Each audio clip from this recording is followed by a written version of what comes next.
I'm there. Okay, good. Welcome all. Good day, wherever you're dialing in. Welcome to this second session of Legal and Commercial Perspectives, which is jointly hosted by SCMA and ICS Singapore branch. It's definitely a great initiative started by Punit and has generated a fair amount of interest. We have a total of over close to 190 sign-ups today, and it presents the commercial perspective to a legal case, which can be very divergent at times. So we definitely look forward to this series, which we would like to host about every quarter or between a quarter and every half yearly. So with that, I would like to pass the mic to Ms. Tan Beng Tee, who will do her opening remarks. Ms. Tan Beng Tee is the chair of the Singapore Maritime Foundation, and also very importantly, an honorary fellow of our institute. So we are proud to have her as a fellow. Over to you, Beng Tee. Thanks, Captain Dat. Captain Dat, Punit, distinguished panelists, and ladies and gentlemen, a very good afternoon to all of you. First of all, I would like to thank ICS and SCMA for organizing this important platform to create actionable knowledge sharing. In fact, I was so fascinated by the words because the words are actually very visual and very clear about knowledge sharing, and most of all, it must be actionable. So last November, when I first joined this series, I spoke in my capacity as Assistant Chief Executive of MPA. I was then covering industry development as well as talents development. Many of you would actually know MPA. This time round, I'm actually addressing you as Executive Director of Singapore Maritime Foundation. And I hope that over time, all of you will know much more about SMF. Maybe just one key salient point about SMF. SMF is actually created to coordinate and to nurture strong cooperation between the government, industry association, as well as maritime companies. Our objective is actually to grow the maritime ecosystem, for which the legal and maritime services, maritime arbitration services are part of this. And most importantly, we also like to grow the pool of talent that is actually critical for the maritime ecosystem. In fact, when you look at Singapore, the only natural resources that we have would be our people. And that's why there's also a lot of emphasis to growing the resources on people. Just a couple of days ago, I was just rereading some of these publications, one of which was actually done by Menon. Menon as well as DNV actually published a report known as the leading maritime capitals of the world. And in that report, they actually rank the countries on various aspects. So when I was actually reading it, there was one particular line that actually kind of appealed to me. In the report, Menon and DNVGL actually highlighted that while shipping has been an international industry and for a long time, because all of us know that shipping is a global industry, maritime services, however, they said, until the last decade has been relatively national or regional, and is always located around ship-owning companies. And then the report further said about something about ship financing as well as legal, for the legal aspects. On ship financing, they said that ship financing was amongst the first to globalize, but for legal services, due to national jurisdictions, it has always been much more national. But I'm glad that over time, this has changed. In fact, I think for legal services, there's a lot of cross-boundary kind of transactions which needs the legal services. The Singapore Chamber of Maritime Arbitration was reconstituted in 2009, partly because we wanted to actually have an arbitration center that is able to cater to the needs of the maritime community.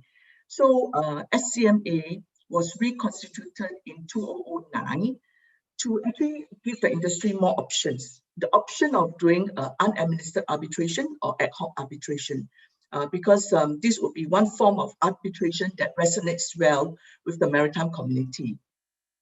I'm glad to also note that over time, Singapore's continued growth as an international maritime center. We've got more than 160 international groups that are based in Singapore now. And because we've actually grown the pool of ship owners, operators, as well as the maritime community, including the trading community, we find that SCMA has also gained recognition as the place to turn to for maritime arbitration. So with the objective of serving the industry better, SCMA has embarked on two key tracks, I would say. One is to leverage on its location as in the most dynamic and economically vibrant region in the world today. Two is to actually ride on its ability to effectively be a cultural bridge to bring value between the East and West, especially now when there's much more transactions that are actually done in Asia, and much more European companies are actually now in Asia as well.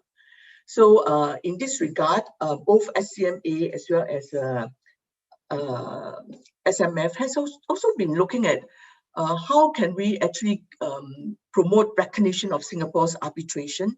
And we actually work on default choices with PIMCO, and Singapore is now one of the 4 default choices for PIMCO's law and arbitration clauses. Yeah. So in a way, it is good for Singapore because it is a recognition that Singapore would be also a good place for arbitration. Now I'd just like to say something about ICS.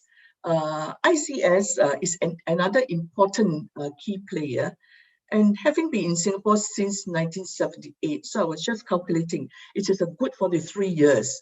And over this time, ICS has done fantastic work in raising the professional qualifications of commercial shipping and shipbroking courses, which I believe are now globally recognized.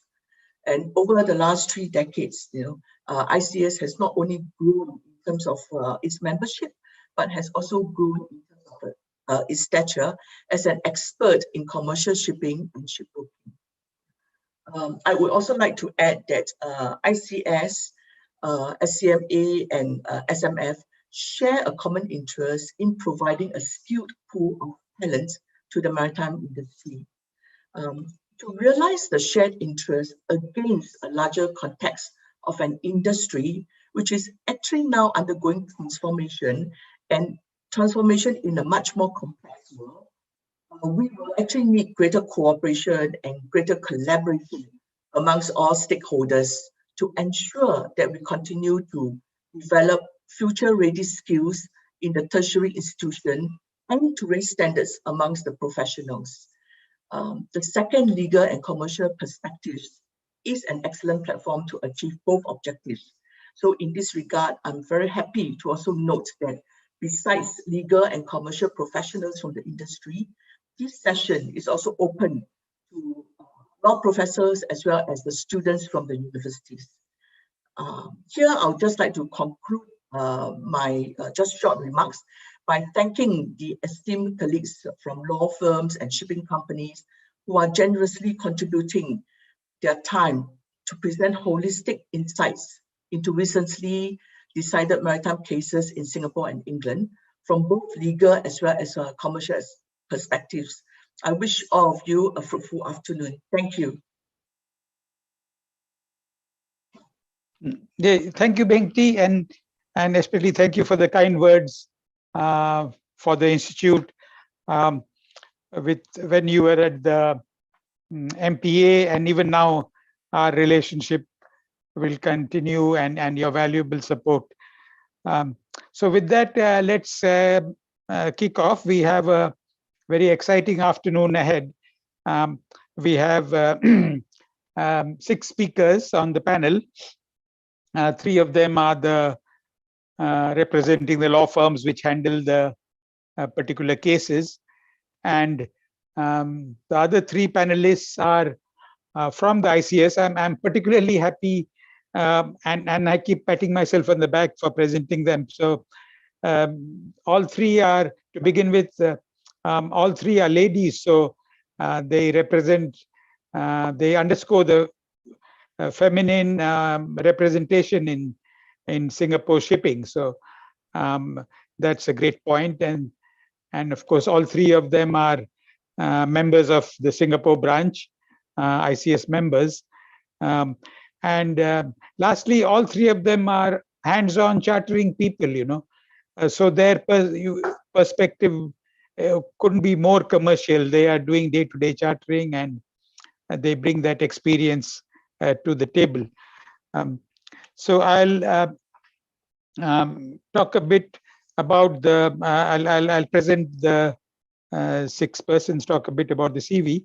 But before that, the 3 cases are basically, the case 1 is Noble Chartering versus Pre-Mines.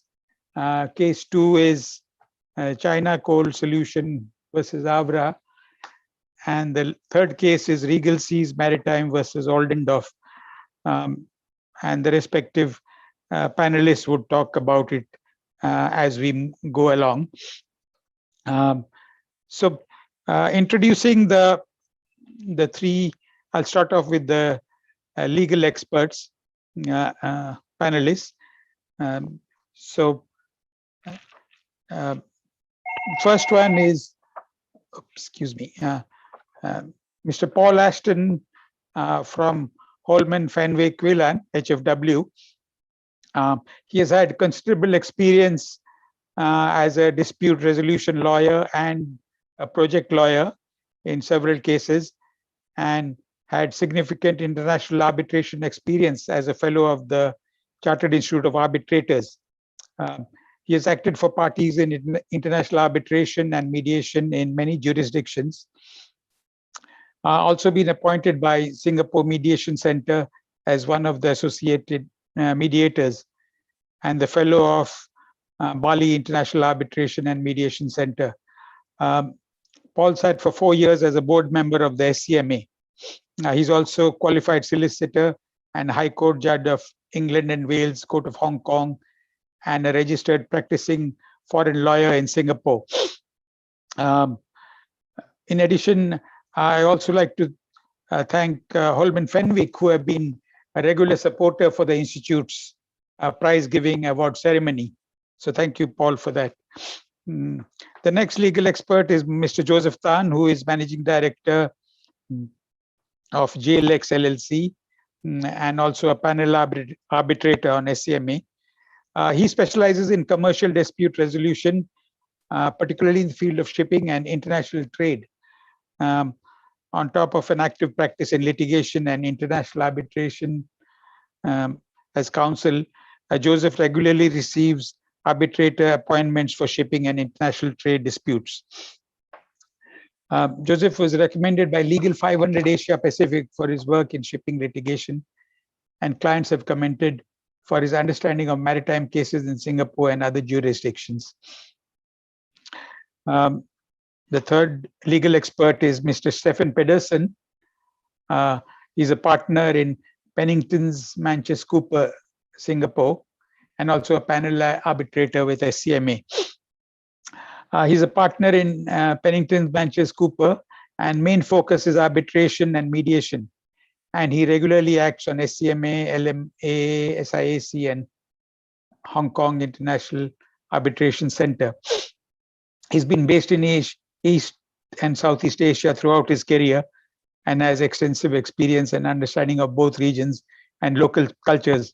And he speaks 5 languages, including Danish and Mandarin. So that almost circles the whole globe, He was admitted as a solicitor in Hong Kong and England and Wales, and is also licensed to advise on Nauru, Niue, Tuvalu, and Kiribati. These, of course, the various flags which are not as well known as the Singapore flag, I guess. Now we move on to the commercial panelists, whom I was mentioned earlier, all ladies and all members of our institute. Again, in no order of priority, there's Lakshmi Priya. She's chartering manager with Norvik Shipping International. Very interesting background. She's a marine engineer and a sailor. That's how she started her career, and now experience in technical and commercial management. She worked across tanker, container, and dry bulk sector, and now she's the chartering manager in Norvik Shipping International. So in her current position, she's primarily responsible for maintaining cargo book of the team in line with the freight market, and tends to create value from arbitrage and positioning of vessels in the freight market, and negotiate charter party terms to ensure that company is not exposed to open-ended liabilities, and also risk the company is insured against. Next is Ms. Anupama Chauhan Gupta. She was vice president, Vasi Shipping, and now the Chief Operating Officer at Netbulk. Here again, she had a very interesting start to her career with a short service in the Indian Navy. And from there on, she moved on to the commercial world, handling various commercial roles in the dry bulk chartering arena. So before joining this company, she was vice president shipping at Vasi Shipping, heading the dry bulk division for almost 7 years. And of course, she's a fellow of the Institute of Chartered Shipbrokers. The third panelist is Elaine Nui. She is the freight trader chartering at NG, which is an energy trading group. She's a member of SCMA, fellow of the Singapore Institute of Arbitrators, member LMAA, and of course, a fellow of the Institute of Chartered Shipbrokers. And she's also a tutor for our branch. She had more than 14 years in commercial shipping, and currently she works as a freight trader in NG. And prior to that, she was with Norden, holding the position of operation manager, which again underscores the point that ladies can handle the responsibilities of a typically male-dominated job in operations. So with that, I've introduced the panel, and I look forward to an exciting ride. So fasten your seat belts, and we look forward to the next presentation, which, let me see, which will be Noble Chartering versus Premines, and that will be presented by the legal expert, Mr. Stefan Pedersen. Over to you, Stefan. Thank you very much, Captain Dutt. Can you hear me? Yes, we can, Stefan. Yeah. Okay, you can see my screen. I've shared my screen. Yes, we can. Okay, thank you. All right, we only have 10 minutes, so I'm going to kick off. The Thai prize involved a very standard charter party chain. You had head owners time chartering their vessel out to disponent owners, who were Noble, and Noble in turn voyage chartered it out to Primins. Okay, and the voyage in question was from Brazil to China with soybeans. Some of those soybeans had suffered from silo burn, which is pre-shipment damage in the silos in the load port. That damage was not obvious, but it would have been discoverable to the shippers by reasonable means, but was not discoverable by the master or the crew during loading. And in fact, of course, in this case, the master did not discover it. And those were the findings of fact as to the damage, silo burn to the soybeans before shipment found by the arbitrator. And that's very important because those facts bound the court in this case. So what happened? Well, the shippers, after loading was completed, presented a draft bill of lading to the master in the normal course. In the description of cargo part of the draft bill of lading, they had typed in the words clean on board, and the bill of lading also contained the standard printed words in the congen bill form, shipped in apparent good order and condition. The master had a look at the cargo, and it was there. The bill of lading was then signed off without reservation. The ship sailed for China, and upon discharge in Guangzhou in China, damage was found. What then happens is what normally happens. The receivers decided to pursue the owners in the Chinese courts.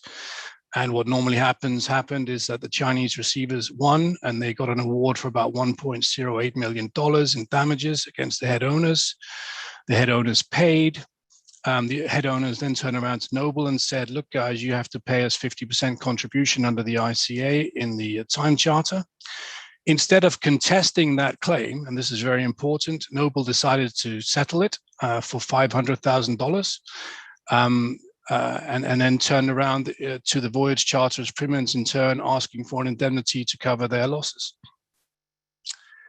In the arbitration between Primins and Noble, the arbitrator found that whilst there was no express warranty or indemnity in the voyage charter allowing the disponent owners, Noble, to get an indemnity from the charterers were nevertheless liable to disponent owners because she held the shipper was the charterer's agent, and so the charterer she held had warranted the accuracy of statements made by the shipper in the draft bill of lading presented, and had impliedly agreed to indemnify the disponent owners against any inaccuracies in those statements made in the bill of lading by the shipper.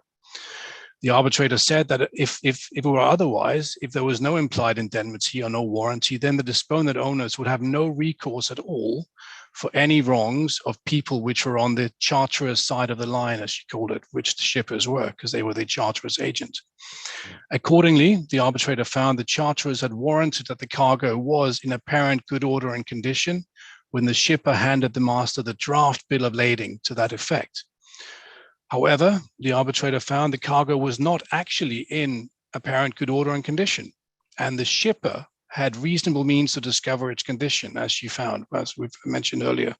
Accordingly, she held the charterers had to indemnify the disponent's owners under the indemnity which the arbitrator found was to be implied. Well, the charterers didn't like that. They thought it was wrong in law, so they appealed on a point of law to the Court of First Instance in London. And the court was invited to decide 3 questions of law. Firstly, it was invited to decide whether or not the words clean on board or shipped in apparent good order and condition in the draft bill of lading whether those words were a representation and or warranty by the shipper as to the cargo condition, or whether they were merely an invitation from the shipper to the master to go and make a representation as to the apparent condition of the cargo based on his own assessment of the cargo as loaded. The second question the court was asked to decide was whether the words were if the words were a representation or warranty, whether any statement in the bill of lading in this case actually made was actually an inaccurate statement as a matter of law. And thirdly, if it was an inaccurate statement as a matter of law, whether the charterers then had to indemnify the disponent owners for such inaccuracy. Well, the High Court judge held in favor of the voyage charterers, and he decided the first question that the presentation by a shipper of a draft bill of lading with wording as to shipped in apparent good order and condition was simply an invitation only. The master had to make his own independent assessment of the apparent condition of the cargo and state that in the bill of lading. That statement was very important. It was a statement from the master on behalf of the ship owner to the shipper as to what the state of the cargo apparently was when loaded. And that statement could be relied upon by the shipper and by subsequent holders of the bills of lading. Accordingly, it was a statement the master had to make and not a statement the shipper had to make. As to the second question, as the master in this case had inspected the cargo and found that it was apparently in good order and condition, the judge held that there was nothing inaccurate on the face of the bill of lading. Right? It stated exactly what the master had found, that the cargo was shipped in apparent good order and condition. And as such, on the basis of that finding, there could be no indemnity triggered at all, even if there was an indemnity, because there was no inaccuracy in the bill of lading presented. Now that finding made the third question, whether there was an indemnity, rather academic. But still, the judge had to go and opine on it, and he held that there was no space or scope in this case to imply an indemnity in favor of the disponent owners.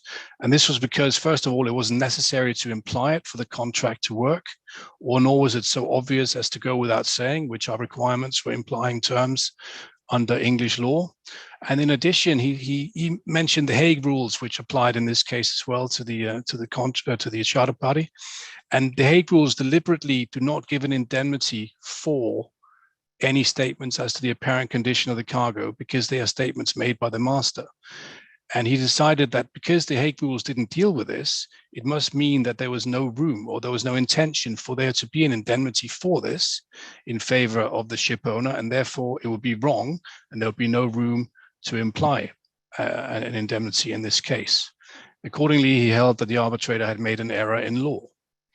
He also stated, interestingly, that the disponent owner's loss in this case was because it had decided by itself to pay the head owner's loss. It settled the claim, whereas what it should have done was to query its own liability, challenge its own liability on the basis that the damage was pre-shipment damage, and thereby not have any liability incurred. Now, the disponent owners didn't like that result, so they appealed to the Court of Appeal, and they brought much the same arguments as before. They said in respect of the first point that the judge had erred because the presentation of the draft bill of lading was, they said, both an invitation to the master to go and make an assessment of the apparent good order and condition of the cargo, but it was also a representation by the shipper at the same time. Secondly, they said the bill of lading was inaccurate here because the cargo would have been found not in good order had the shipper made a reasonable inspection of it. Thirdly, they argued again that there was an indemnity, and they relied on a few old English cases, three of which I have listed here. Finally, the barrister for the owners made a cri de coeur, a cry from the heart, saying that it would be unfair in this case if disponent owners were left without any recourse when their liability from damaged cargo arose from damaged cargo which shippers who were, as we have seen on the charterer's side of the line, could reasonably have discovered was damaged, but the master could not. They said this would simply be an encouragement to shippers to misdescribe the cargo in draft bills of lading. Well, the Court of Appeal upheld the judgment at first instance. Firstly, it confirmed that the presentation of the draft bill of lading was only an invitation for the master to make his own assessment as to the apparent condition of the cargo, not the actual condition of the cargo, just apparent as it was to him. It confirmed also that the bill of lading was not inaccurate in law. And the reason for that was that the statement as to the apparent good order and condition in a bill of lading is a statement from the master to the shipper. It has to reflect what the master thinks the apparent good order and condition of the cargo is. It refers only to the external condition of the cargo, apparent so far as meets the eye of the master on a reasonable examination. And it does not refer to the actual condition of the cargo, as I have said. Accordingly, given it's the master's view of what the apparent condition of the cargo is, the shipper's knowledge of the state of the cargo has absolutely nothing to do with a statement in a bill of lading as to the apparent good order and condition of that cargo. In this case, as the bill reflected what the master had found on a reasonable examination, it was not inaccurate. Thirdly, with respect to the indemnity, I apologize, he found the judge went very carefully through all the authorities cited in favor of the implied indemnity, and he held that none of them related specifically to implying an indemnity for the description of the apparent condition of the cargo, and so they were no help to Noble in this case. In relation to the cri de coeur, and this is very interesting, the Lord Justice expressed sympathy, great sympathy with the argument that if charterers and shippers had actual knowledge of cargo damage, then they should not be able to escape liability in this situation. However, as there was no finding in this case by the arbitrator, as we saw at the very beginning, that the shippers had actual knowledge, she just found that the shippers could have found out, not that they did, then he did not have to decide this at this case, but left it open to be decided in the future. So a brief run through of points to note of the tie prize case. First of all, it affirms the position on apparent good order and condition in bills of lading as it has always been. It's a statement by the master, and there is no charterer's indemnity given to the ship owner in respect of that statement. Furthermore, as I've said, the court was bound by the facts as found by the arbitrator and limited by the arguments brought in the arbitration. So it is still possible for different solutions on different facts to come about. So it's possible, for example, for an indemnity to arrive if the tendering of the bill of lading is a request to sign the bill of lading without an inspection, for example. If you say to the master, don't bother with the inspection, just sign this, there may be an indemnity. In addition, very importantly, the shipper's typed words, clean on board, were not argued before the arbitrator as being a representation. Now, it might have been different if that had been argued, because then that could have been argued on appeal about whether or not that constitute a representation. The first instance judge did say that in his view, this would have been a representation, but he couldn't decide anything on it as it hadn't been argued before the arbitrator. As we have seen, the Lord Justice Males left it open for the possibility that a shipper with actual knowledge might be deemed to make an implied representation. And lastly, the important point to note is you should bring all arguments in arbitration so that they are available to you on appeal. And secondly, you shouldn't settle claims too quickly. Go and talk to your lawyer. Make sure you fight your claim properly. And very lastly, will there be a further appeal? Well, the Court of Appeal denied permission to appeal, but the Noble has applied to the Supreme Court for permission, and that application is still outstanding. So they might get permission, so watch this space. And that's all from me. Thank you, Stefan. I think you managed the time very well. Thanks. Yeah, so we will pass on to then Lakshmi to give the very practical and commercial perspective. Over to you, Lakshmi. Thank you, Captain. Hi, Stefan. Stefan did a wonderful job of explaining the legal aspects of the case and also cited previous cases where similar cases where the BLs have been the importance of BLs and the clean on board. First and foremost, if we see shipping, the contractual matrix in international shipping is quite complex in nature. There could be multiple sale and purchase contracts between the buyers and the sellers, and there are likely to be multiple players in the supply chain. And one of these parties in the chain will then will be responsible for a contract of carriage, and now that initiates another contract, another chain of head owners and disponent owners, sub-charterers and charterers. So all these parties together and all govern the trade in good faith. And when there are so many parties involved, not all contracts, all clauses, everything may be back to back. And there will be some exposure, a risk exposure to different parties, depending on what contracts that they have agreed upon and signed for. And let's start like what happens during the loading process and how the process is, how the cargo is moved from point A to B now. Now at the loading port, a shipper is nowhere near the cargo. He may or may not have access to the cargo. He has not even seen the cargo. Now, when the sale and purchase contract is initiated, and they appoint a cargo surveyor who then inspects the cargo to check to verify the cargo quality prior to loading on board. He is the first line of defense for a receiver that his cargo is being inspected, is in good condition.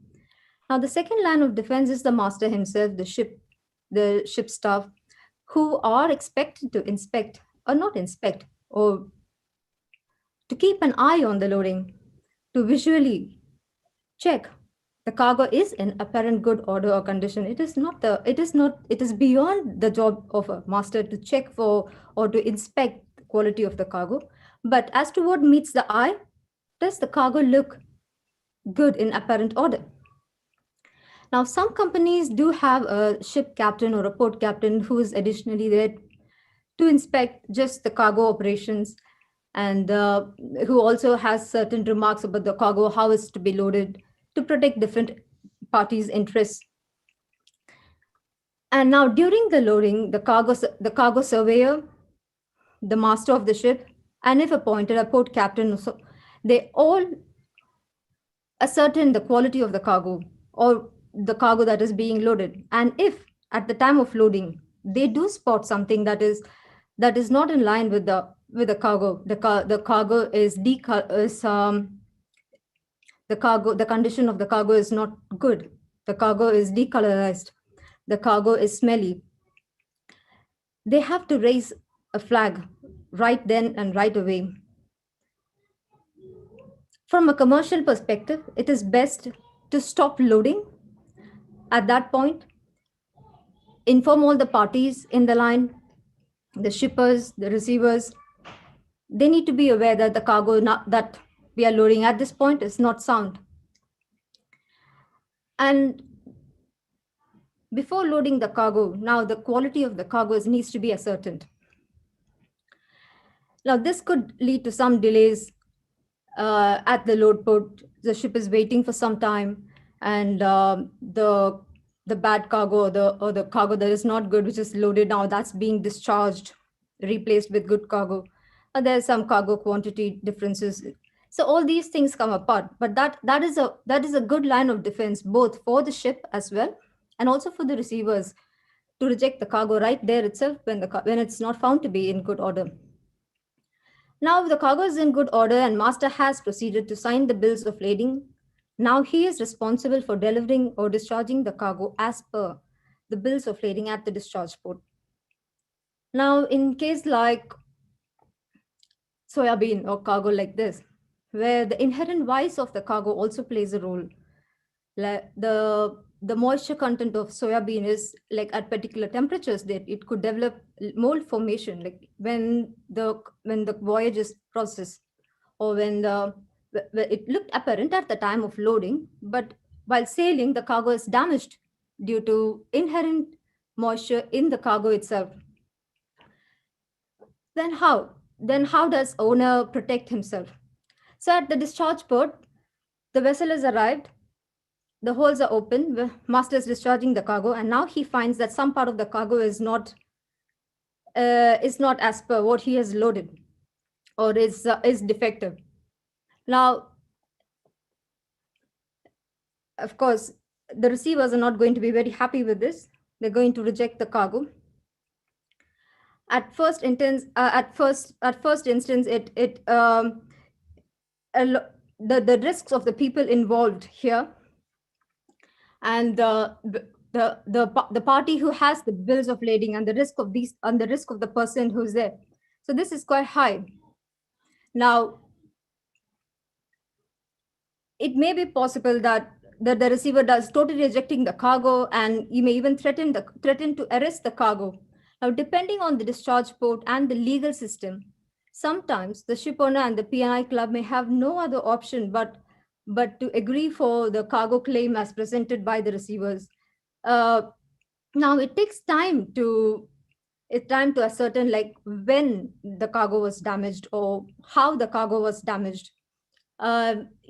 You may take some samples, you can send them out for inspections, and all these steps, they take some time.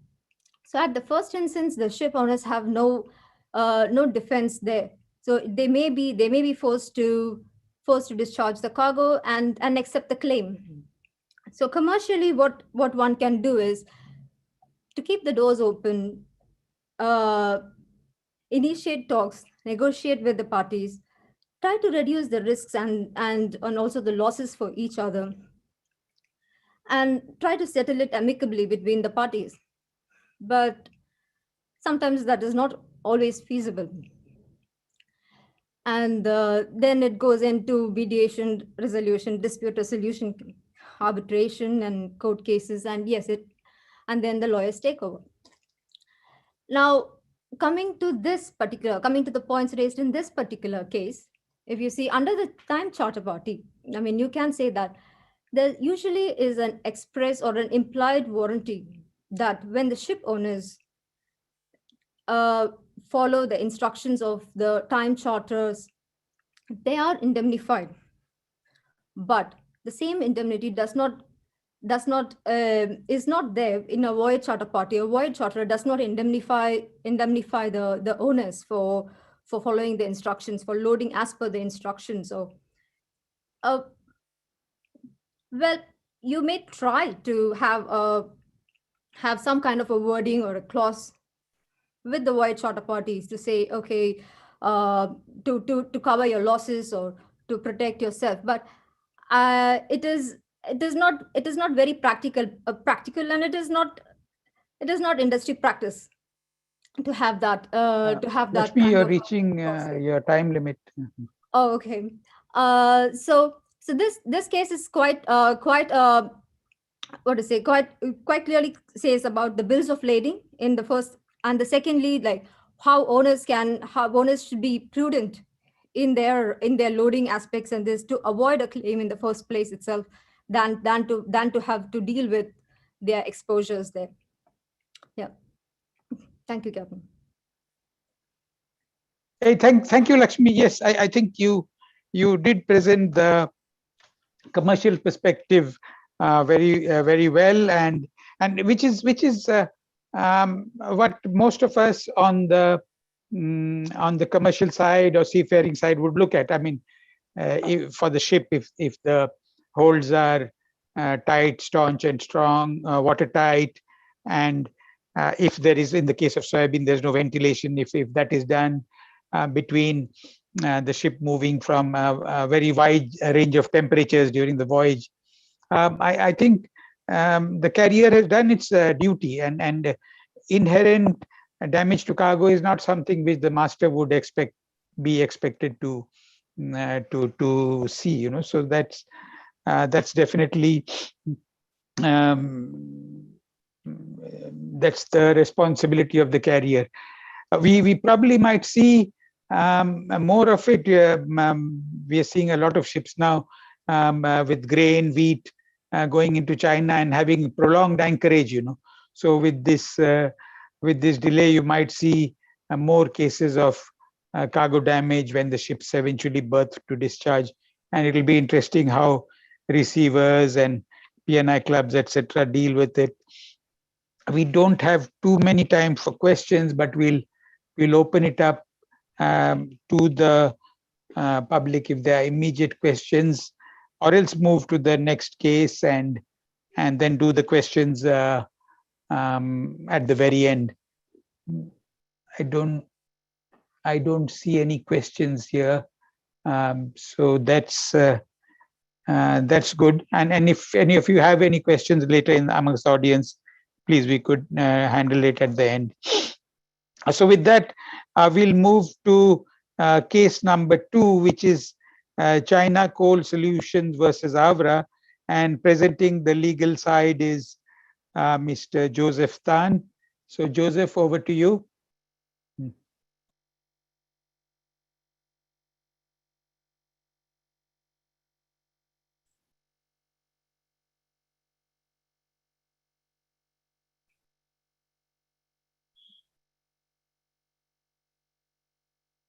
Yes, can you all hear me? Yes. Yeah, okay. Okay, very good. I think I will start by sharing my screen.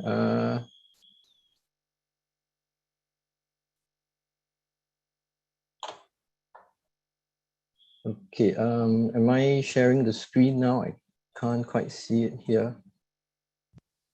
Yep, we can see your screen. It's good, yeah, it's good. Okay, very good. Yes, good afternoon, everyone.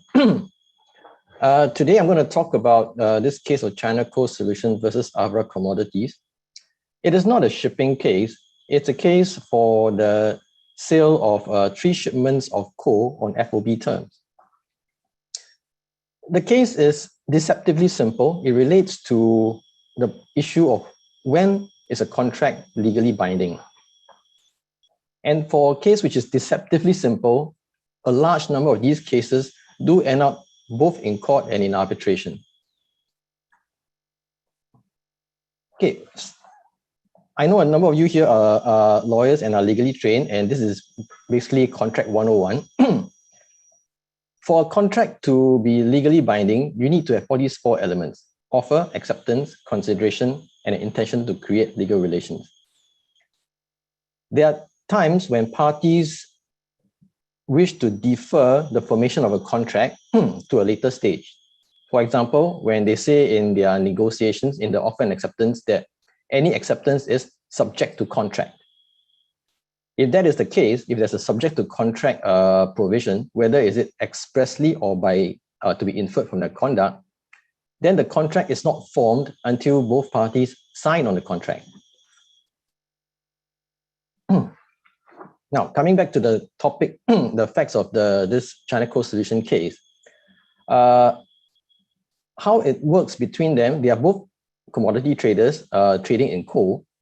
How it works between them is between the traders, they will, first of all, the sellers will send an email setting out the main terms of the contract. After that, the buyer will start negotiating on the main terms, usually on the price, the laycan, if there's any demurrage provisions, etc. After the main terms are concluded, there will be one email from the buyer to say, fine, we accept all the terms as set out in the main terms. When that is done, the seller will send what they call the business confirmation email, where they will attach a draft formal written contract, which is invariably on the seller's standard terms.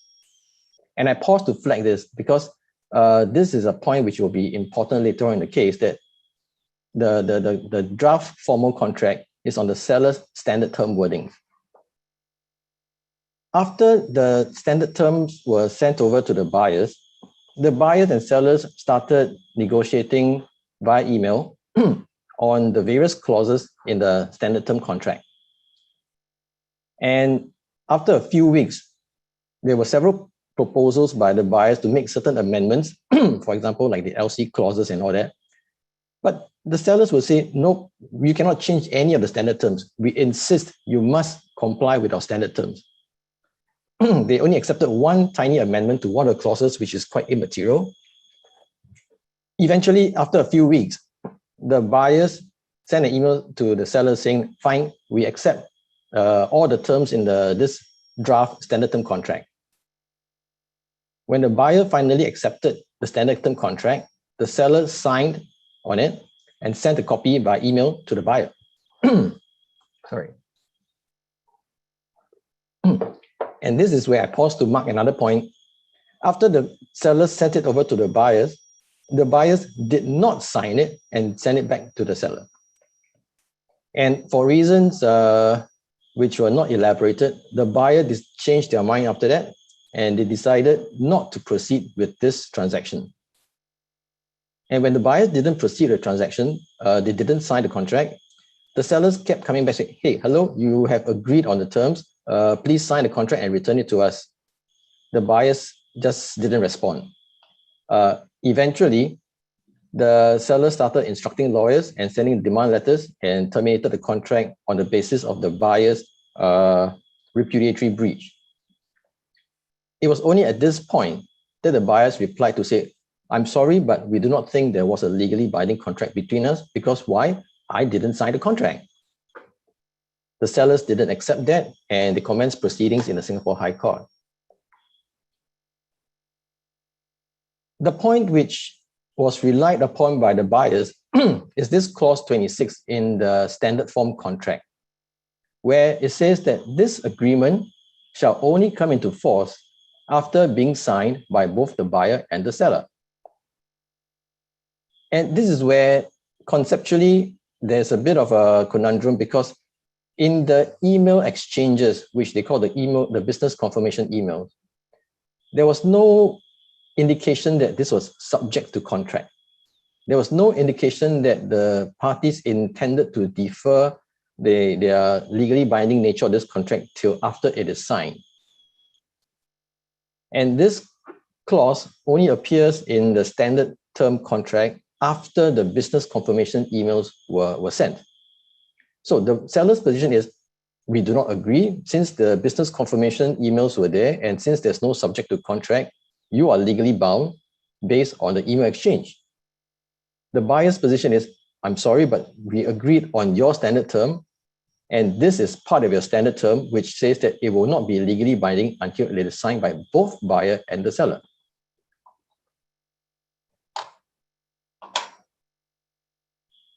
When the Court of Appeal, well, it went first to the High Court when the High Court agreed with the seller's position and said that there was a legally binding contract based on the email exchange alone. TCS was not happy with the decision, and we appealed to the Court of Appeal. And in the Court of Appeal, as I mentioned, there are some facts which is very important. First of all, this is not the first time the parties have transacted with each other. There were altogether 4 transactions. The first transaction happened in 2015, September 2015, where similarly, there was this exchange of emails, business confirmation emails were sent. The draft standard term contract was sent by the seller to the buyer. But this time around, the seller didn't sign. So the buyer was saying that, look, you are legally bound, but the seller said, I'm sorry, I didn't sign. And the sellers didn't perform. Although the buyer sent notices to protest that the sellers failed to perform the contract, the buyers did not take any legal action on the first transaction. Subsequently, there were 2 other transactions, one in July 2016 and one in March 2016, where, yes, should be 2017, March 2017. Second and third transactions, these were performed. The contracts were signed by both parties, no problem, everything was completed. The transaction which went to court is the 4th transaction, which was 29th March 2017. Pardon the typo error there. The 4th transaction, this is where the seller signed it, but the buyers didn't sign it, and this is the one that went to court. The Court of Appeal noted that this is the series of transactions between the parties, and in all 4 transactions, what was important is all 4 transactions were based on the seller's standard terms. They did not deviate from any of these standard terms.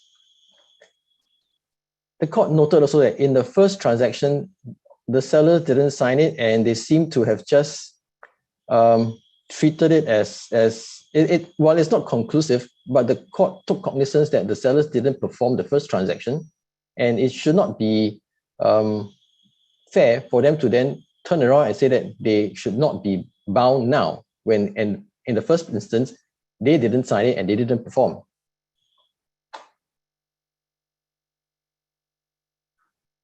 So the other point which the court took into cognizance is that when the parties were negotiating on all these transactions, and this is very clearly borne out from the evidence of both sides. Both sides agree that yes, when we were negotiating on email and when we were talking over the phone, at all times, the common intention is that we will contract on the seller's standard terms. So the Court of Appeal held that in this basis, the seller cannot approbate and reprobate. You cannot, on the one hand, insist that the buyer accepts your standard terms, and yet you try to carve out clause 26 when it's not in your favor. And on that basis, the Court of Appeal held that this case, the evidence showed that the parties, when they enter into that business confirmation emails, they did not intend for that series of emails to be legally binding, because all along the intention was we will contract based on the standard clauses, which provides that it has to be signed by both parties. And on that basis, the Court of Appeal held that there was no intention to create a legal relationship based purely on the email exchange. So what is important for this case is even when the parties were negotiating via email, there was no caveat, no indication that it was to be subject to contract. The second important point to note is both parties are already in agreement on the terms of the contract. So there's no dispute as to what the terms were. The only issue for decision here is that whether having agreed to the terms, which includes a provision that it is not legally binding until it is signed, then when does a contract actually comes into being? When is it actually formed? And the court here decided that it is formed when both parties have signed in accordance with what the contract expressly provided for. Well, the one point which the court did not address at length, but there were some indications from obiter from the court that had this been the very first transactions between the parties, the outcome might be different.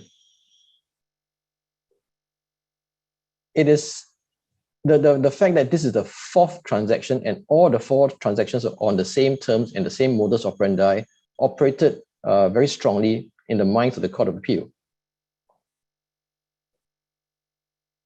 And the other point to note about this case is the legal principles were not in dispute. In fact, I think it is quite clear, quite trite law on what the legal principles were. What the court did here is really apply the very specific facts of this case to the legal principles. And it was prefaced by the Court of Appeal at the start of the judgment that the finding of when the contract is legally binding, when is it formed, is a very fact-specific exercise. So it requires the court to go into very minute detail of the facts to ascertain what the parties' intentions were. And also, the court made it very, very clear that the parties' intention in this case is not their subjective intention.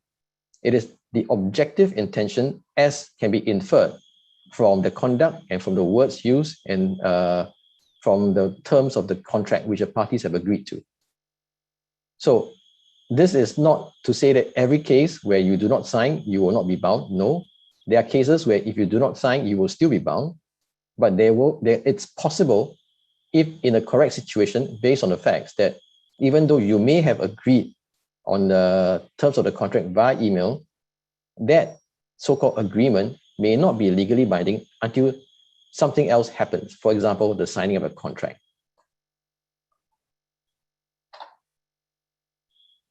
I think that concludes my presentation on this case. Thank you all very much for your attention. Thank you, Joseph, for presenting it in a very compact manner. And so now I'll pass on to Elaine Yee, who will present the commercial perspective of this case. Over to you, Elaine. Thank you.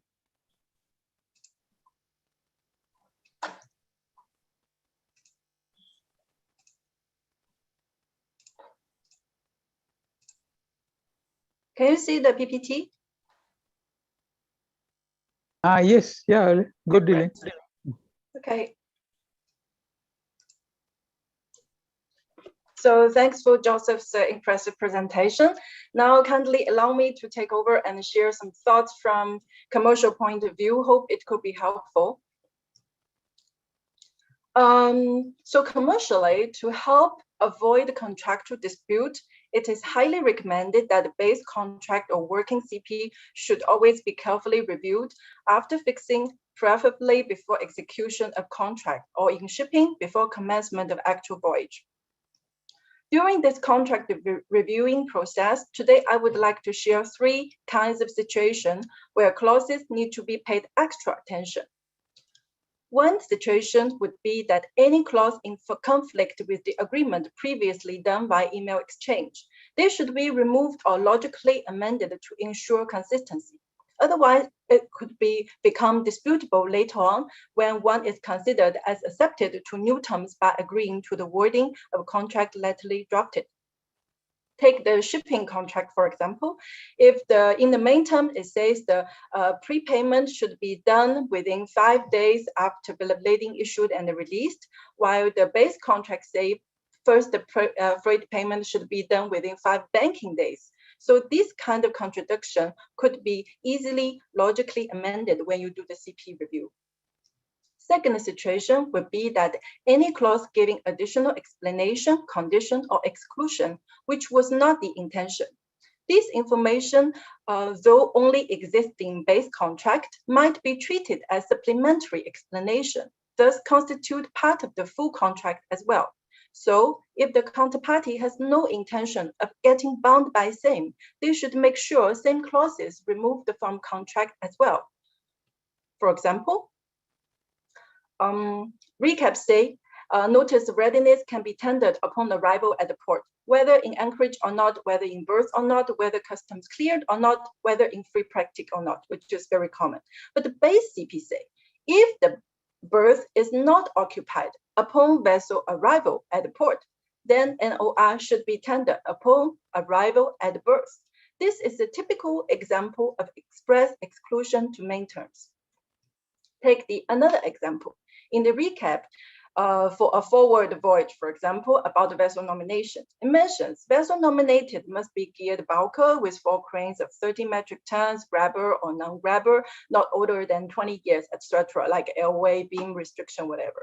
But base CP say, in case vessel nominated is older than 15 years, then vessel owner should pay charterers $50 per metric ton as additional premium on cargo insurance. Same costs can be deducted from freight without presentation of vouchers from charterers.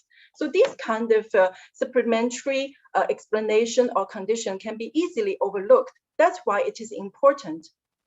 You have to look into the details of the base contract. So within the 20 years vessel age limit, there's additional conditions specifically for vessel aged between 15 years to 20 years. In case owner overlooks that, their shipping cost could be much higher, and the vessel nominated, if the vessel nominated is over 15 years old. Let's take a look at the last situation we would like to introduce today, which is also what we see in the case of Avra versus CCS. There is a clause in the contract which specifies the condition for the contract to validate or become binding by signing. The intention of such clause is to provide one or both parties a break to make the contract legally void, which could be dangerous for the party who wait for the contract to be fully executed without fail. In Avra's case, clause 26 say, this agreement shall only come into force after being signed by both buyers and seller. To prevent a similar situation in our daily work, one good solution could be to incorporate one CP administration clause in the main terms, which is also a common practice in shipping to cut the connection between CP signing and the validity of CP. Today, we bring an example of clause 31 in Gas Void 2005 for your reference. So in this clause, it says, this clause is optional and shall only apply when the parties have specifically agreed in the fixing confirmation in the form of party 1 or similar document. The charter party terms and conditions are evidenced by the fixing confirmation, which shall include the negotiated terms in full and all amendments, additions, and deletions, if any, to Gas Void 2005, sent by the brokers and approved by the parties. Such approval shall be confirmed in writing by return to the brokers. The broker shall then confirm receipt of said confirmation to both parties promptly in writing. The last one is most important. Accepted as requested in writing by either the owners or charterers. There shall be no formal written or signed charter party. In the end, I would just like to emphasize that to review the contract wording after deal is done, preferably prior to commencement of contract execution, is of utmost significance. Meanwhile, it should be noted that the standard form template generally favors the contract drafter and may sometimes contain contract trap.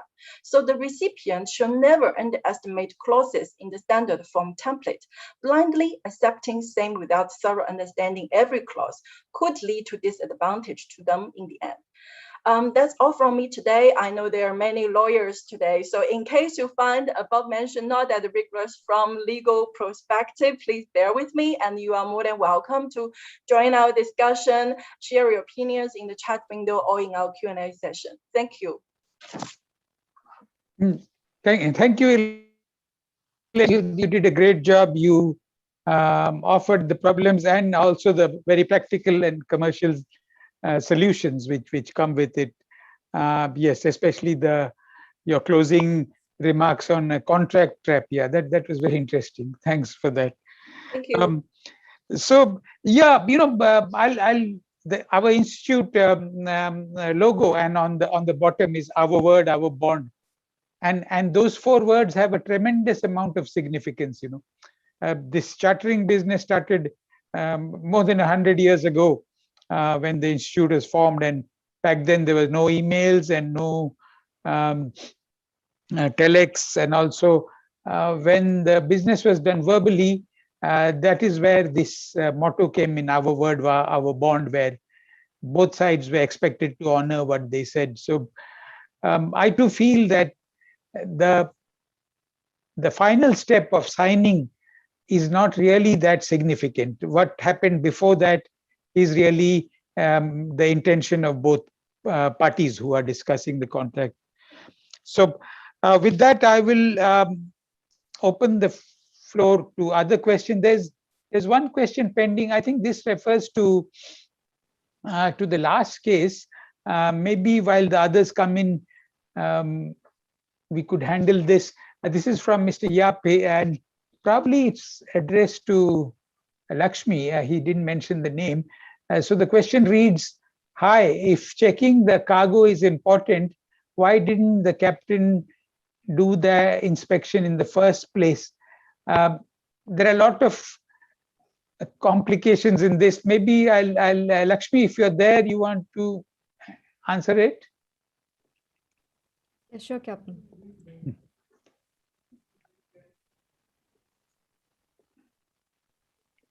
So sometimes, though, especially soybean, for that instance, master could have done a very good job of inspecting the cargo, and the cargo could still be damaged at the discharge port. So that is just for the soybean as such. But in this particular case, if the question is, why didn't the master inspect? So we do not know very specifically what the master did or didn't do. The master has just said it's been clean on board. The master inspected and then provided it as clean on board, or he didn't. That is not very clearly stated in the facts of the case. But practically, if you see, well, and you're loading soybean, right? It's quite dusty. The cargo could be quite dusty, and if you're loading at a very high rate, then the cargo may not be apparent. The conditions of, or the inherent vice, let's say, it's just about to be moldy. That may not be apparent while loading.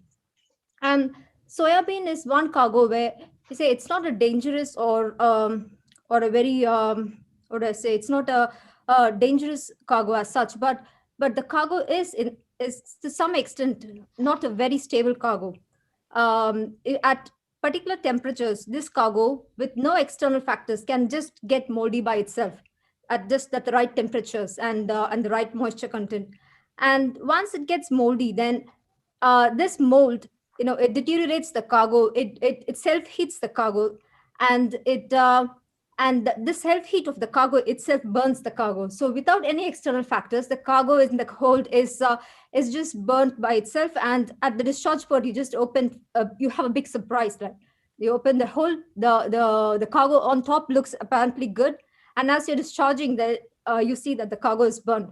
And this case also, they say that the cargo is burnt after the cargo that was burnt, like seemed burnt, was like after discharging a part of the cargo, and it's not on the top of the cargo. It's just after discharging some cargo. Some in the middle, they have seen that some cargo is burnt, and it's related to hole number 3 and 5. So the cargo could be damaged while the cargo is on the way, on the passage, for a long passage, that is from Brazil to China. And apart from the inherent nature of the cargo itself, the conditions of the hold, there's little moisture in the hold, or the condensation that is happening from the holes, from the underside of the holes, or you can also say that the holes are just into bunker tanks. The heat from the bunker tanks, those are also the other aspects that could affect and damage the cargo. So yes, master could have inspected very well, and the cargo could still have been damaged. That is also a point in this case. Hope that answers your question. Yeah. Thank you, Lakshmi. Yes, that was a detailed answer. Yeah, no, I think it's not practical, especially soybean. The stack is quite some distance from the ship. It may not be near the ship. It comes by closed conveyor. Today, especially in COVID, I don't think any crew is allowed to even step ashore, leave alone inspection. So yeah, while on paper that looks like it may not be possible in practice. Sorry, can I just also add a short answer to that? Please. I think the short answer is also the master is not a cargo expert, right? Mm-hmm. The master is a guy who sails a ship from A to B with cargo on board. And the ship owner's job is to sail the cargo from A to B with the cargo, and it is to deliver the cargo in the same state that it was loaded. Right, so the master just looks at the cargo when loaded and says, "Yeah, it's in apparent good order and condition," and away we go. Right, the actual state of the cargo is an issue between the shipper and the receiver. Right, and in this particular case, the ship owner would actually have had a defense under English law because the cargo was pre-shipment damage to the cargo. Right. And that was the Chinese court got the decision wrong, actually. But I think that's a short answer to the question is the master just isn't an expert on cargo. So he sails the ships and just gives that cursory sort of, this is what meets the eye kind of assessment. Sorry, if I could just also add, I have considerable sympathy for masters. They come under incredible pressure not to issue clean bills of lading. And sometimes the pressure is enormous and the master's really on his own, depending where the port is. Maybe he's got the help of P&I consultants.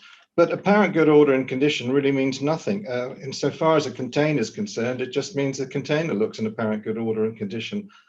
It's given rise to a number of legal questions, but I just don't understand how a master can be taken to have warranted the condition of a soybean bulk cargo that's put on board with evacuator, with dust, heat, at night. It's just ridiculous. I can see Stefan's nodding. Thank you, Stefan. Thank you, Paul. Yes, I think that's true. Yeah, I in practice and having sailed as a master many years back, I don't think this responsibility should be passed on to the master. We have one more question before we go from Mr. Rahman. I have never seen that brokers or charterers send the CP recap, etc. for checking by the lawyers. Is there any instance? I'm not sure who this is addressed to, but I don't believe a lawyer CP recaps are sent to the lawyers unless there's an incident, after which, yes, everything is sent to the lawyers. Well, sometimes I've seen a couple of instances where owners have wanted to go into long-term business, for example, and they want to make sure the contract is in order before they sign off, or they want to go into new types of business, then they want to get a lawyer's input. I've seen a couple of instances of that, but the guy asking the question is right. It doesn't happen very often. I think normally people like Elaine would be, able to sort everything out. Yes, I agree there as well, typically. But you're right. If it's a complex business or something, then yeah, it's good to get the lawyers to view. Okay, that's no more questions for now. So we'll go on to the third case, which is Regal Seas Maritime versus Oldendorff. And presenting the legal aspect is Mr. Paul Ashton from HFW. Over to you, Paul. Is my screen shared? Yes, we can see it. Good. Mm-hmm. Don't think that is actually. I'm sharing the wrong document. Forgive me. Yeah, no, that's. It's right. It's right, Paul. It's right. Yeah. It should have my face in water to start with. Is that right? Yes. Yeah. You can see your face in the water, Paul. Yes, thank you. Unfortunately, I've opened up a Word document. I'm going to close that down. Well, I can't actually see it, but can you just to confirm the next slide that I'm going to put on, does that have the orange hire clause? Yes, that's right. Thank you. All right. Sorry about that. Great pleasure to be here. Thank you all for your patience. Some excellent presentations. They've set the bar very, very high.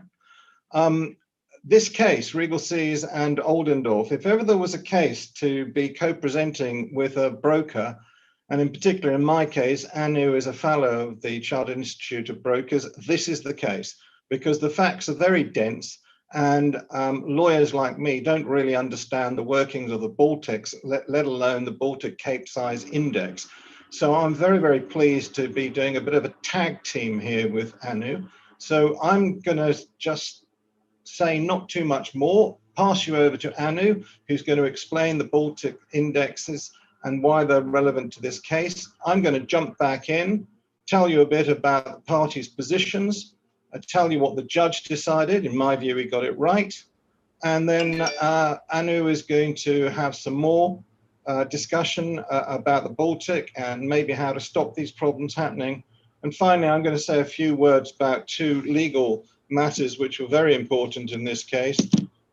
Basically, advice and summary, excellent summary on the construction interpretation of contracts. And secondly, implied terms, which again is something that Stefan talked about and crops up quite a lot. Mine in a slightly different context, namely how you use implied terms to aid in the construction of contracts. So could I please pass over to Anu?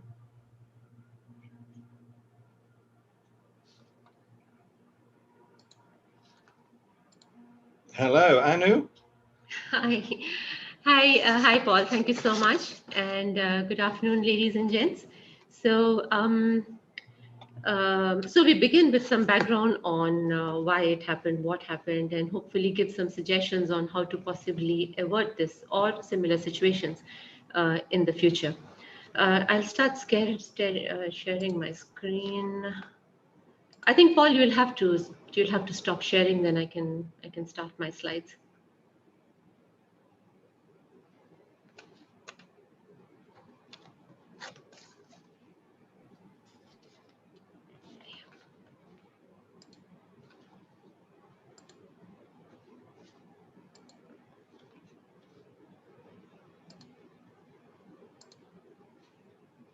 Okay, so my take on what caused it. Well, maybe Baltic Exchange was born with so much of peace and quiet and harmony in the picture and thought, how do I shake things up?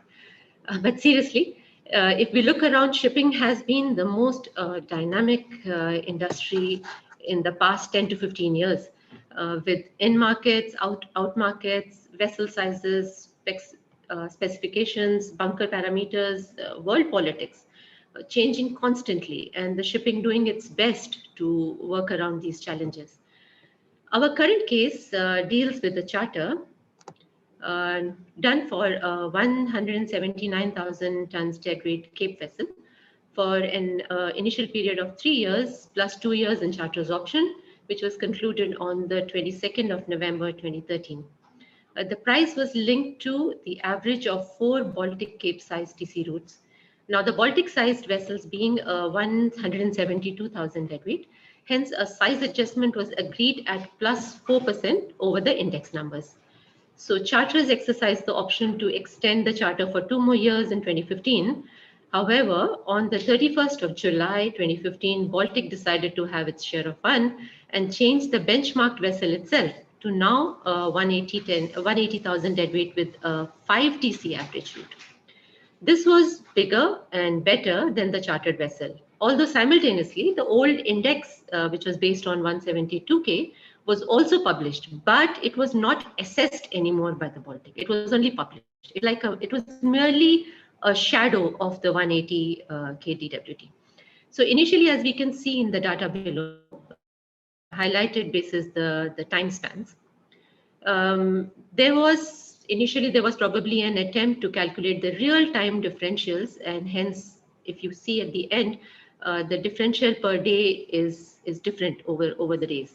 But as we enter 2017, they simplified this formula. So probably they would have gone for one-time calculation, figured out a one-time TC differential in dollars, and that became the constant dollar differential basis. That means thereafter, no matter where the market goes up or down, wherever, the difference between these two sizes, the time charter difference between these two sizes was going to stay the same, irrespective. So this shadowing also came to a halt by end of 2017. whereafter only 180K DWT index was published. So this is the background, and now that we have a commercial picture all set up and the explanation of how the index is worked, we shall move on to the legal aspect of the situation and how the drama unfolded. So on to Paul.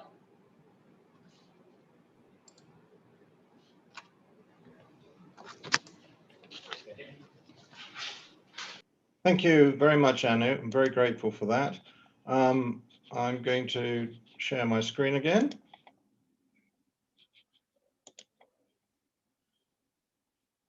Is that shared? Apparently I'm screen. Yeah, it's there. Yeah. Brilliant. It's your opening screen now, and yeah, thanks, Doug. Okay, the first thing I want you to focus on is the specific hire clause, and you'll see that the gross daily hire was to be calculated on the basis of the 4 time charter routes published by the Baltic. The important point here is over the previous 15 days plus 4% for adjustment. Now, why the 4% adjustment? The 4% adjustment was because you can see that they were using up to July 15. The charter was a 2014 charter. You can see that the actual vessel was 179,258 tons, so very nearly 18000. So clearly it was larger than the 172 benchmark, and the parties quite reasonably decided and negotiated a 4% uplift. But that was meant to be continual as the rate varied. There was an addendum to the charter in 2007 where effectively they continued to adopt the same hire. So I can fortunately miss quite a few of these slides because of what Anu's told me. Now, the owner's position was very straightforward. They just said, looking at that hire clause, that from August 2015, hire should have been based on the 180 rate, because there was no 172 rate anymore, plus they get their additional 4%. Well, that was great from the owner's point of view because they're getting a higher benchmark rate plus 4%. They realized that represented a windfall, so they put forward their alternative position. And it's fair to say that they pushed this much harder and it found attraction with the judge.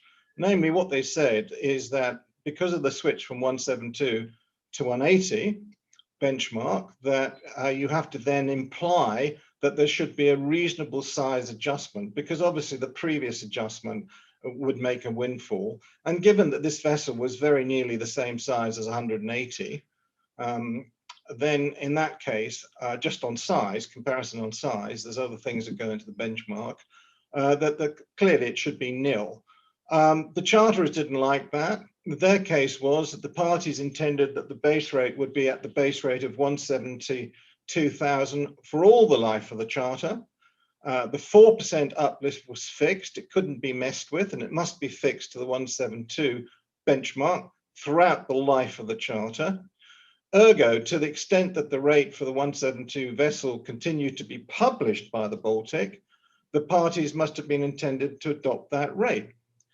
A couple of things rather unsatisfactory with the charterer's case was, and inconvenient for them, that as Anu has said, what they actually published, the Baltic, was a fixed shadow rate, and it didn't certainly comply with the original clause.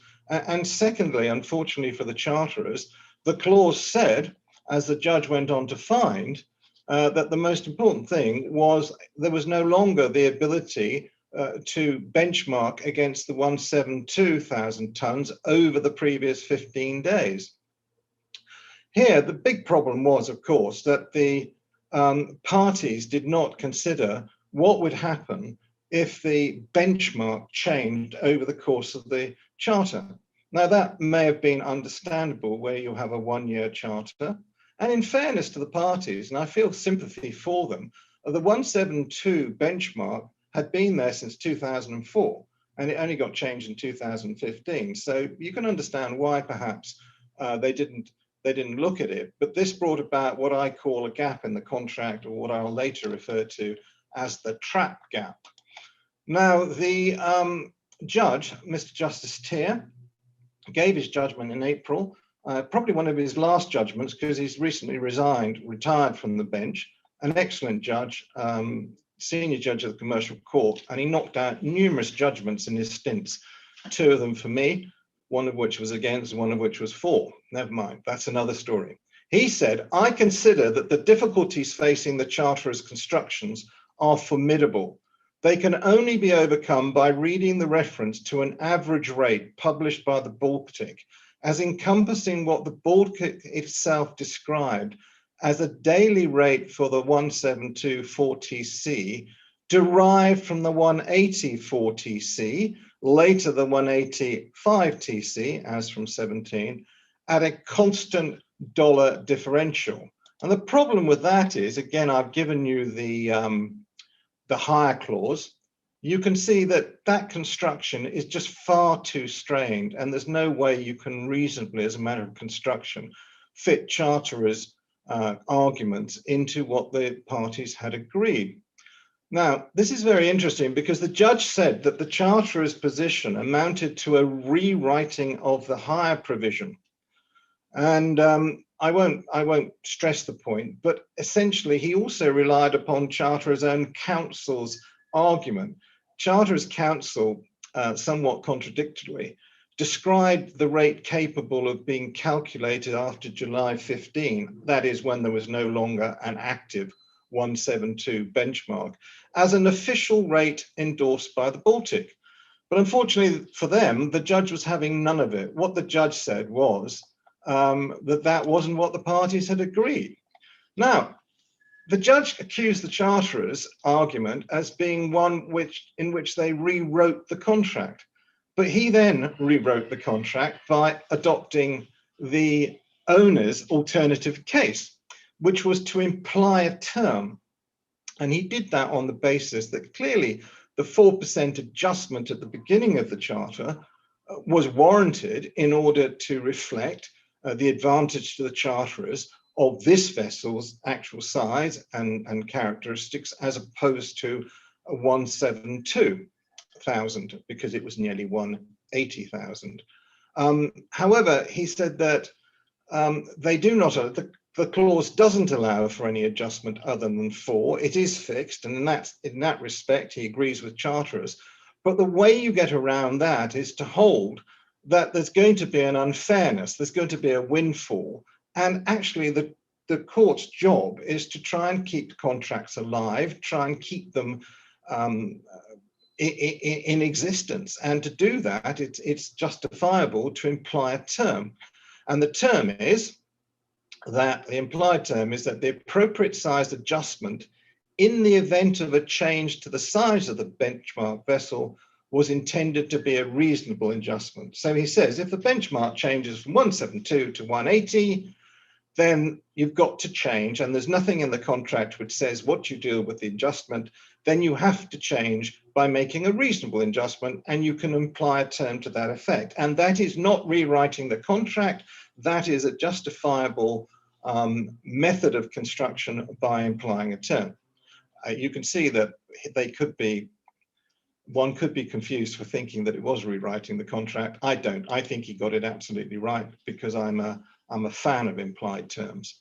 Whenever you've got nothing else to argue, you can always argue implied terms. Now, this situation arose because of the gap trap, and that's just a warning to parties. Please try and consider what things could change during the duration of your charter. And as for the implied term, it was justified on one of the bases which Stefan mentioned. It gave what we call business efficacy, or rather commercial or practical adherence. And finally, what I would say here is there was an old case, well, not so old now, well, 20 years ago, Mamadou case, where the excellent Lord Justice Rick said, particularly in the case of contracts for future performance over period, where the parties may desire or need to leave matters to be adjusted in the working out of their contract, the courts will assist the parties to do so as to preserve rather than destroy bargains, on the basis that what can be made certain is itself certain. And there's the nice Latin phrase as well. So I will say a little bit more just about what is correct, well, summarize where we are on construction and implied terms, but I'm now going to invite Anu to come back in and baffle us all with more about the Baltic.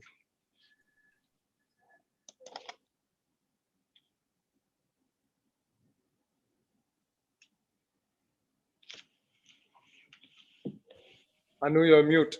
You're mute, Anu.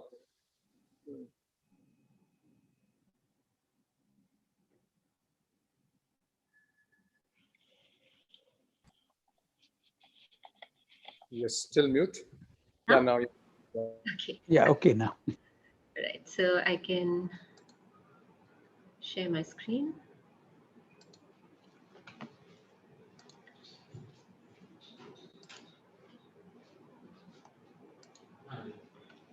Okay. So now that we know what happened behind and in front of the curtains, we have attempted to see commercially what could be done in future to at least minimize a recurrence. So take home for today would be that, you know, in future we could be linking the charter parties to index. See, linking of charter parties to charter hires to index has not been a very unheard of, or it's not an unusual thought process.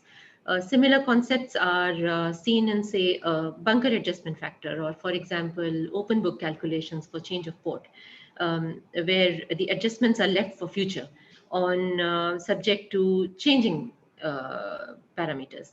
So it would be a good idea to have a base calculation agreed to, which would set a logic to the understanding, allowing any change in any of the parameters going forward to show an equivalent result. So for example, I'll show you a calculation sheet in the next slide, which shows the routes and the average index calculated on an index vessel parameter, which is a 180K, and the intended vessel for charters, that means a time charter or a period vessel. So going forward, any change in the description should maintain the initial link of logic as was originally intended. So that means whether the size changes or the bunker price changes, or any or the speed consumption changes, any parameters changing would give a result which we have initially already agreed to. Now this comes with a disclaimer. This is something which is specific to our company, and it is customized for Netbulk. But this could be something that that could be used by by companies, and maybe this could work for them. So I'll just share with Anu, you. can you just put this on a slide view or the presentation view, because Like it's this? Yeah. thanks. All okay. Can see now, Puneet? Yeah, that's much better. Okay. All right. Okay. So here we can see these are all interchangeable interactive data which is displayed here.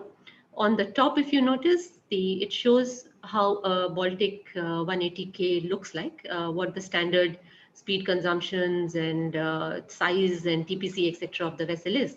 And if you see below, it's an intended chartered vessel, which is Shine On, and the specifications of that particular vessel. Now, this is benchmark, or this is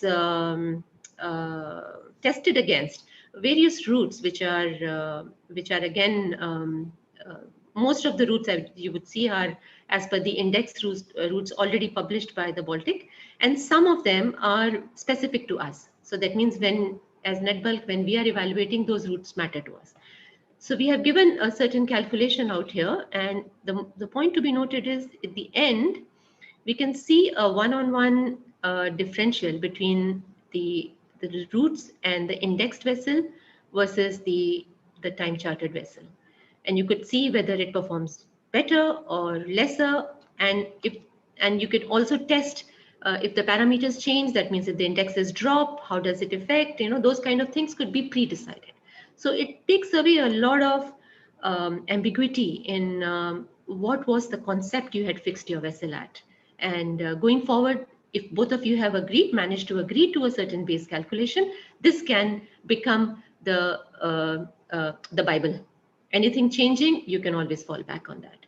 So points to be remembered is when the charter hire moves, the resultant differentials do not necessarily move with same gap. So hence, along with agreeing to a base calculation, which we saw in the last slide, it should also be agreed as to when the changeover data is to be applied. That is, the charter hires or the relevant values, whatever is changing, which is to be taken, should be those of the original charter date or the changeover date. So that's something which we suggest should also be pre-agreed. So in case of any other unforeseen such situations, I mean, you can't think through everything, the contract should allow for a mutual discussion or an agreement before the charter continues or extends or maybe collapses. So shipping industry is still evolving, as we all know, using economies of scale. For example, Ultramaxes and Newcastle Maxes are already a known size segment, performs variant to the published indexes. So going forward, I mean, this could happen all over again. A Baltic index may change all over again. So more the clarity, easier is the life, because the only constant we know is the change. And over to you, Paul. Thank you very much. Anu, I think we do a great tag team. If ever I got to wrestle and tag, I'll have you with me, because this is great. Just a few things background I wanted to say about this case, rather than looking at no more death by PowerPoint for me. Just a summary. First of all, it was Dimitri Vassos in my Greece office, a very good partner there, who head of our office, who handled the case. I should say that it is that there were two other defences raised by the charterers, namely that the owners had agreed a variation by conduct and or that they were stopped from denying the charter rate that they had paid was the correct charter rate. I'm not going to say anything about that. We don't have time and I don't know enough. I can see that those could be very interesting arguments. So the matter has been remitted back to the arbitrators because the arbitrators felt they didn't need to determine those two issues because they had found for the charterers and therefore there was no point in dealing with them. So that is going to be referred back to the arbitrators. So it's not the end of the matter. It is the end of the matter on this point though. Secondly, leave to appeal was given under section 69, where there is a clear error of law in the English Arbitration Act. I mention that because I know it's been debated at the SCMA in talks and elsewhere, whether or not we should have a limited right of appeal in Singapore. I think the better view is that we should, that the argument that it opens the floodgates for everybody to appeal is not the case. I think Sir Bernard Eder was before the SCMA and has said in a very good article and also presentation that these are applications which are made on paper.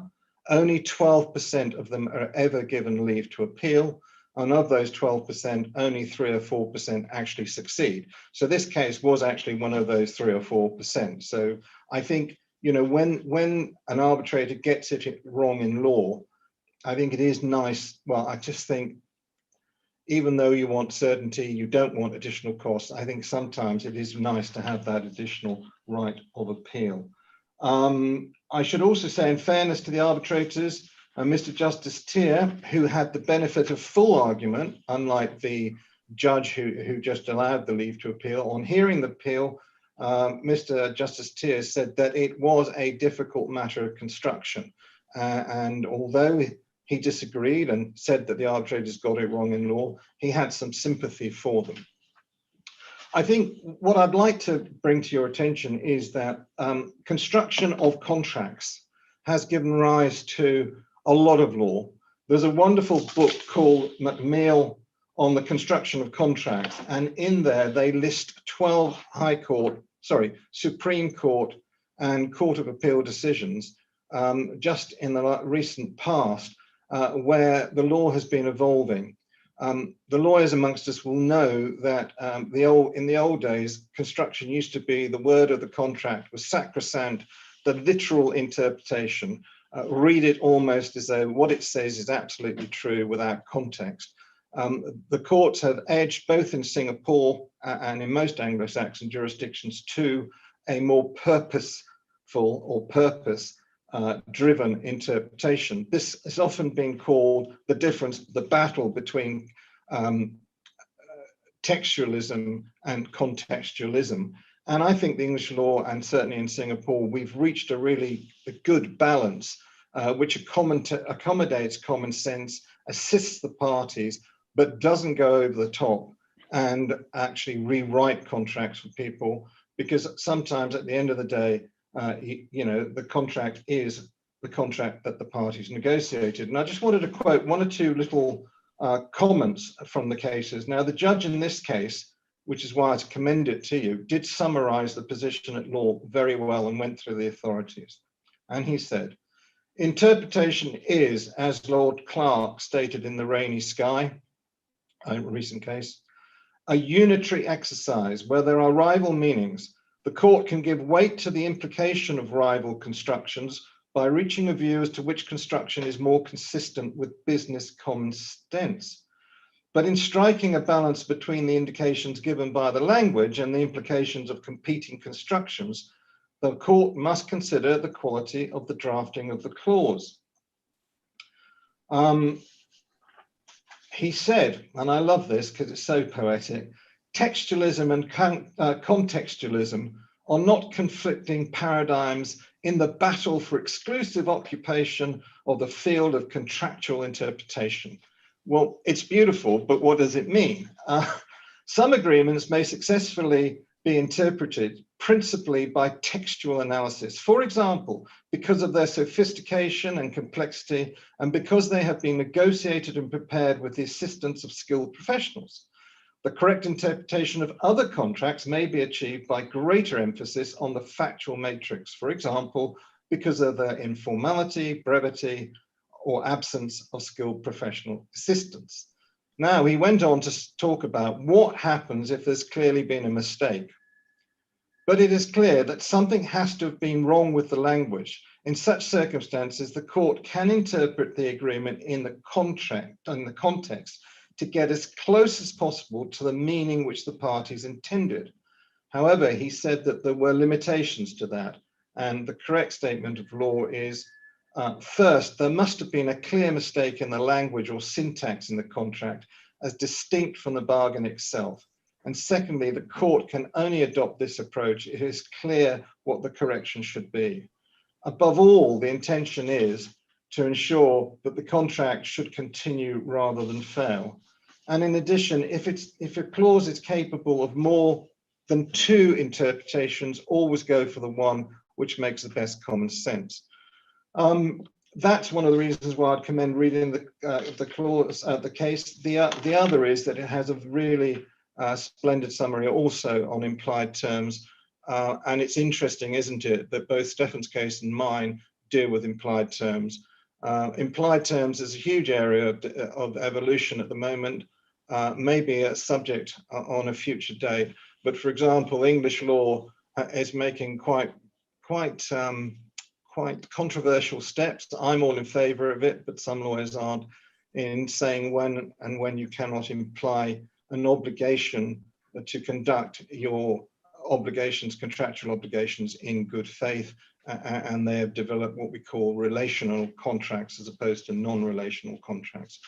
I think this is a really interesting case which shows how knowledge of the market and the industry is absolutely essential for both lawyers and everybody involved in it. And it's been an absolute delight to be able to present it with such an experienced shipbroker and charterer. Thank you. Yes, thank you, Paul. That was very interesting, particularly your reference to common sense. I was just thinking, what are the first three alphabets of commercial, COM, and what are the first three alphabets of common sense, also COM? So commercial perspectives generally tend to be more aligned with common sense. Yeah, and particularly your tag show was very good. I mean, those of you who understand Hindi, it's also known as Jugalbandi. So that was very interesting, and I think the audience must have found the explanation very lucid. The only development I see is BIMCO stepping in if this is likely to happen again. So you might have a BIMCO clause dealing with changes in index. So I open that. I don't see any other questions from the audience. If there's anybody, your last chance before I pass it to Mr. Punit. Or anybody in the panelists, would you like to comment across the cases? None. Okay, then maybe I'll thank everybody. Thank you, panelists, and particularly thank you, the ICS panelists, yes, and the ladies. It was a great idea, and thank you for putting a great show together. So thank you all, and I'll hand you back to Mr. Punit. Over to you, Punit. Thank you. Thank you so much, Captain Dutt. Thank you so much for this extremely useful webinar. First and foremost, we would love to hear from you. Can I request all of you to fill out a post-webinar survey form? I'll just share a QR code, and you can please try and either scan this and send it out. I'm also putting the link for the QR code on the chat box in a minute, so you guys can actually use that function. Let me just do that. Just give me 1 minute. Just be able to quickly put it on my chat box. Oh.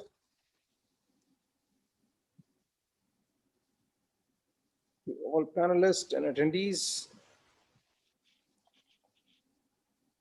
Perfect. So obviously we would love to hear from you. The chat box has the link to the form. It's a very simple post-webinar survey form, and you can fill it up. I would like to address the current audience, but also the future audience and viewers who will hopefully be seeing these discussions in future on the SCMA YouTube channel, where all these webinars are stored for future reference. Every time I attend an event like this, I'm amazed at the reservoir of knowledge which sits within this industry. And I'm also acutely aware of the lack of standardized means to disseminate this knowledge so that maritime professionals can be better equipped to make smarter and knowledgeable decisions. All the technology in the world cannot replace the final decision maker, you, who will, using modern data and information and analytics, finally take that call to put the right clause in the contract due to a piece of information that you have retained in your brain out of such a webinar as this one. That is a fervent wish of both our organizations. I'm extremely privileged that I'm involved with both the organizations hosting this event. And I thank the Institute of Chartered Shipbrokers Singapore branch for their continued support in hosting the second event in this legal and commercial perspectives series. I'm sure this will become a lasting series as both organizations hope for. Maritime industry and maritime arbitration are unique in many respects.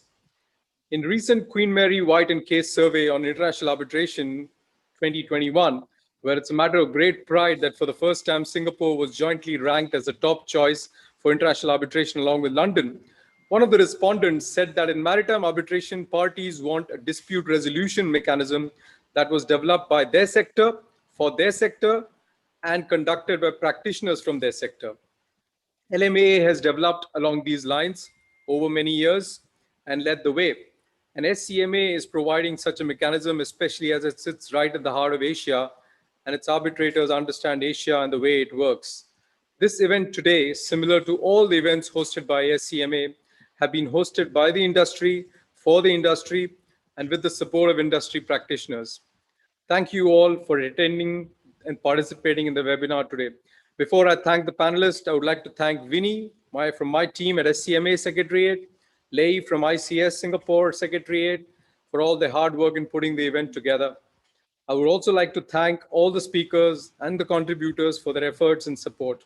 Thanks, Bengti, for opening remarks, Captain Dutt for moderating the event, Stephen Pedersen, Joseph Tan, and Paul Ashton, all our panel arbitrators, I'm proud to say, for distilling complex legal issues into simple slides. And finally, an all-female commercial cast of industry professionals in Elaine, Priya, and Anupama for the practical sharing. It's truly a small world, and I must mention this. As I see Anupma presenting today, I've known her since my school days in Mumbai. It's so great to see her presenting. Connections and networks are the lifeline of this industry. I would like to end this event with a thank you note to this amazing industry, which never gets due credit for all it does for the world, and its real heroes, the seafarers, who are still not given the importance and respect they truly deserve. In fact, even when the industry gets coverage, it's usually negative. While we do our best to reduce accidents and emissions, it must be remembered that shipping is the most cost-effective and energy-efficient way to safely transport goods across the world. As a gesture to thank this amazing industry we are all in, both ICS and SCMA have decided to end this event with a simple but impactful 2-minute video from our partner organization, BIMCO, Ships Make the World Go. Let me just share that. It's just a 2-minute video.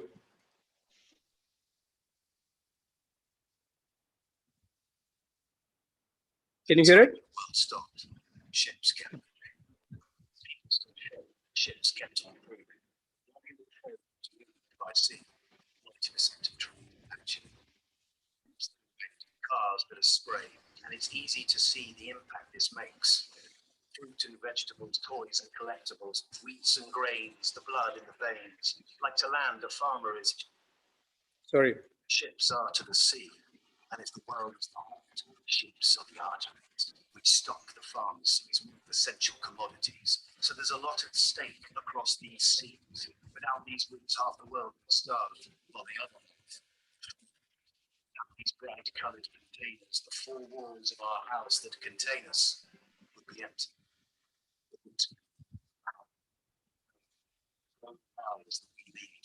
No oil, no cars, no essential spare parts. The sea's version of stars, those flickering lights on the horizon. By moon and by sun, but the journey is never done. As a super tanker, equivalent to 3 times around this earth. And we are served by over 61,000 ships. The things we buy, the things that shops sell, the 1.7 million seafarers, it's more than just engines that propel this industry. And it's easy to see that a lot is owed to the people that load. 6,000 ports worldwide, but it's not on plain sailing. It's red seas and piracy warnings and the change that this inevitably causes. The sea covers 70% of our planet, so you can see why we need to plan it. A global community of knowledge and passion, from salt and sugar to the latest fashion. Our ships keep moving products we love using. Ships make the world go. They are very grow, and their business grow.